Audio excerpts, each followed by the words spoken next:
the family that wants to sell 59 acres in East Amherst for a controversial new subdivision called the project's foes selfish hypocrites in a sharply worded letter to 170 of their neighbors.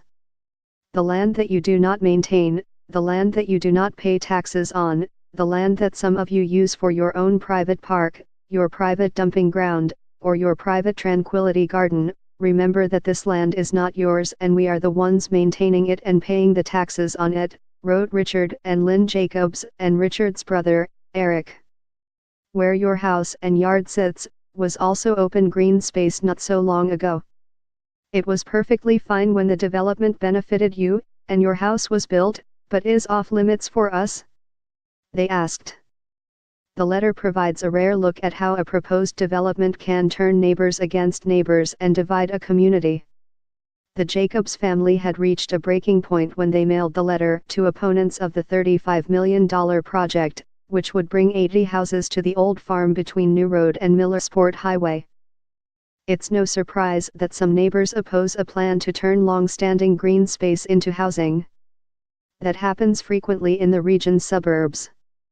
But what makes this situation so unusual is the people who own the property eyed for development live among those neighbors, and they've become a focal point of that opposition.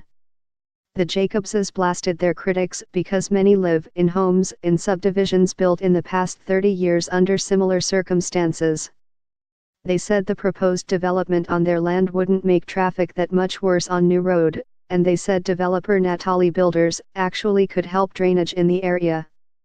Most notably, the Jacobses accused opponents of repeatedly breaking into a barn on the New Road site, regularly trespassing at Richard and Lynn's nearby home and twice throwing eggs onto their property. The level that they're stooping to is, to me, very disappointing, very disheartening, very disconcerting, Richard Jacobs said in an interview with his wife in the office of their attorney, Jeffrey Palumbo.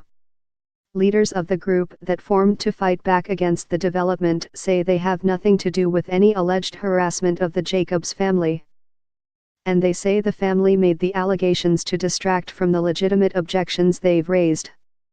I think they're just trying to take away from the actual issues at hand, said Anthony Scroy, who lives on New Road in a house built in 1951. He called the accusations a smear campaign against the anti-development leaders.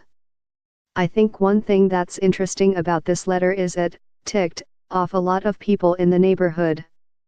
They felt it was very condescending, said Gray Birch Court resident Larry Rira, a project foe.